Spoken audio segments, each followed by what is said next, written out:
learnacademy.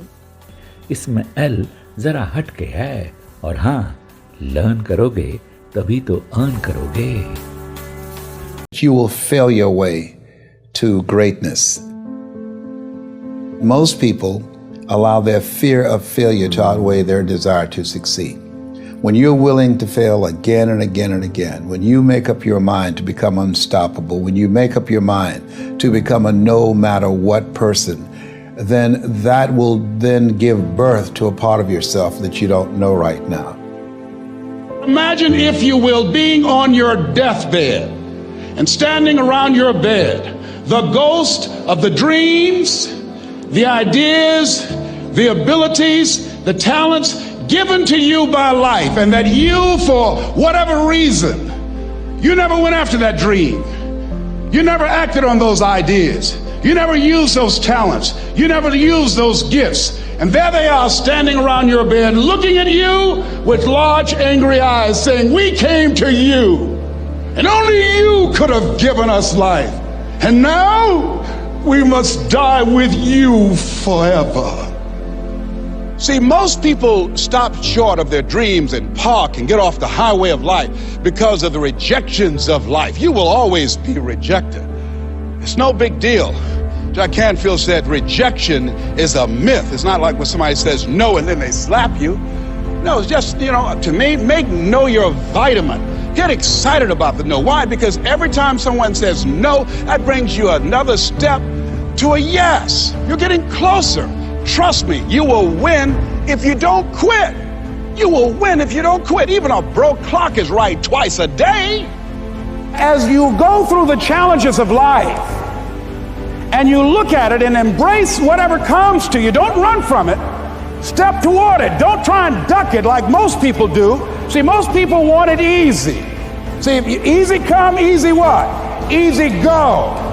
See, but when you go at what you're going to deal with and you deal with the difficulties of it, when you handle those hard things close at hand, making those hard decisions right now that you don't want to make, learning those things that you don't like to do, but you know that in order for you to get where you want to go, this is one of the hoops that you have to flip through.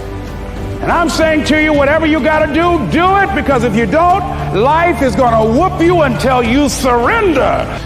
You have something that you brought to the universe, and that if you decide that my life deserves my developing this what I do well, and becoming the best at it, and mastering myself, and seeing what I have within me, if you decide to drop your buckets where you are and develop your gifts, I grant you, you'll never ever be without. I grant you that your gifts will take you places that will literally amaze you. I grant you that if you begin to work to develop your gifts, you'll develop a strong sense of happiness. You'll get a larger vision of yourself, because part of beginning to get a larger vision of yourself, all of us need some area of our lives where we can have a feeling of competence. That people know when they think about this area, that's something you do. That you eat and sleep that. And that you do that. You do that. Changing is not easy. That changing your life, changing habits, reinventing yourself, picking yourself up after life has knocked you flat on your back. I've got to say, when life knocked you down, try and land on your back, because if you can look up, you could get up. Well, that sounds cute, but that's not easy. When I was diagnosed with prostate cancer 17 years ago, that first time that happened, I said, hey, I can handle this. Then when it came back a year later, last year, 17 years later, and this time it metastasized to 7 areas of my body and ate 40% of my T1 vertebrae. Now the stakes are higher. It's this life saying, okay, Mr. Motivator, you beat cancer the first time. What you gonna do now? I started laughing. When the doctor told me, he said, why are you laughing? Are you in denial? I said, no. I said, I feel like Mother Teresa. He said, what do you mean? She said, Lord, I know you know how much I can bear. I just wish you to have so much confidence in me. I said, the stakes are higher. So I've got to dig in and got to fight more. Because at the end of the day, life is a fight for territory. And once you stop fighting for what you want, what you don't want will automatically take over. And so it's a fight, it's a challenge in life every day. And what we have to do is embrace it. What we have to do is see it as a project to be worked on. In life, you will always be faced with a series of God-ordained opportunities, brilliantly disguised as problems and challenges. And so I see even cancer as a gift, as a God-ordained opportunity. If you died today, what dreams, what ideas, what talents, what books, what music, what leadership, what voice will die with you?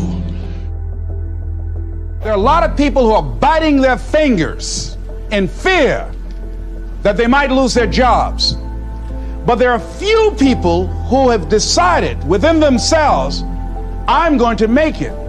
Some people aren't waiting to be cut. Some people are moving on their own because they feel within themselves, I've got what it takes to make it. They're not afraid about tomorrow because of how they see themselves, because of what they feel that they deserve, because of what they feel that they can create for themselves. Because these people have decided, as they look at the future, as they look at themselves, there's a way. Where there's a will, there's a way for me to begin to create a way out of no way. And when you have that kind of consciousness, when you have that kind of spirit, nothing can stop you. Nothing.